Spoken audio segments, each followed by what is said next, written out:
Well, the gallery started as an idea, as most things do, in 2010 with Kat Michaels, who had a dream of opening up another co-op gallery in Saranac Lake. So she put out a call for artists, and she had 40 people respond, and she narrowed it down to 8 people. And some of those members are still with us today. They opened a small location near the Left Bank Cafe, just around the corner from where we are now, and they were there for 2 years. And one of our gallery members said, I would like to think that we were adventurous in moving our spot and all of that, but really the landlord wanted to use that space, and so they were forced to look for a new place. And that, serendipitously, we challenge ourselves to have the best artwork on the wall that we possibly can. And we spend a lot of time doing everything from, taking care of the housekeeping duties and repairing the walls to advertising and making sure that our openings are fun and interesting for people. And so those, I think, are the main differences. We look for an originality in their artwork. We have a very eclectic group of artists now, and we want to keep that diversity going. And so we look for people who are doing something that the rest of us really aren't doing right now, so that we can bring in something new and fresh to the gallery. And beyond that, we really need that person to be able to have the time to devote to the gallery. They have to be able to sit, they have to be able to participate in the things the openings that we have. And beyond that, there's also kind of that chemistry that we all have with one another, and we hope that they will add to that. And most everyone has a day job, or they had a day job, and they also bring those skills with them to the gallery, and they put them to use. I know we all do, so yeah, that's what we look for. There's some people who live right in the area, some people who have second homes. I have a second home here, and I live here probably about 40% of the time.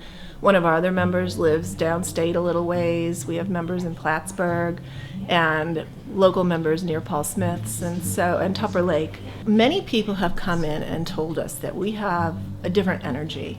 And I like to think that it's the gallery members kind of the special energy and relationship that we have with each other. We're really excited about our art. We want the public to leave being excited. We want people who come into the gallery to feel that excitement, and I think that they do. Everything is so different, and so people can come in and really have a place to move their eyes and to see something different on every section of the wall. And not only that, but I think we're really enthusiastic about what we're doing here. And we just hope the community feels that and can share in the joy that we have in creating our artwork. We have Ed Williams' floral show coming in at the burgeoning spring season.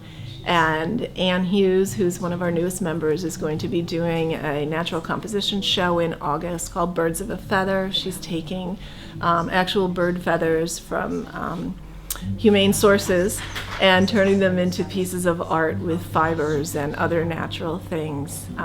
Catherine Moore has a watercolor show, Flora and Fauna, coming up, and our blacksmith has his show coming up next month.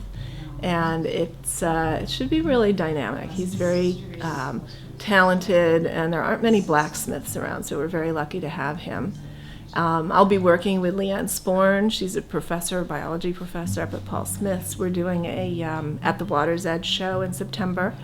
And Kathy and Rachel, our woodcarver, are going to be doing a collaborative show in December. And it's Rhythms of Nature. So all sorts of things coming up, and we have our juried show in November. And that brings all sorts of new people into town and into the gallery. So it's a lot of fun. We have a website. It's northwindfineartsgallery.com. They can go there. We are advertised in many different places. We're advertised in Adirondack Life. We're in the Arts in the Park. They can certainly come in. And we have brochures all over town. In hotels in Lake Placid. We have a little bookmark that we keep with all of our gallery openings, which are the first Friday of every month typically. And so there's lots of different ways, and most of the artists have an online presence. So if you go to the website and you're interested in more of the artist's work than shows on the website, you can link to their websites and find out more about their art, and then certainly come into the gallery. Our information is on the Art in the Adirondacks website, and all of our things are up on the calendar. We have spots, advertising spots in the Press Republican and the Adirondack Daily Enterprise, and a number of other news sources, the Chamber of Commerce in Saranac Lake.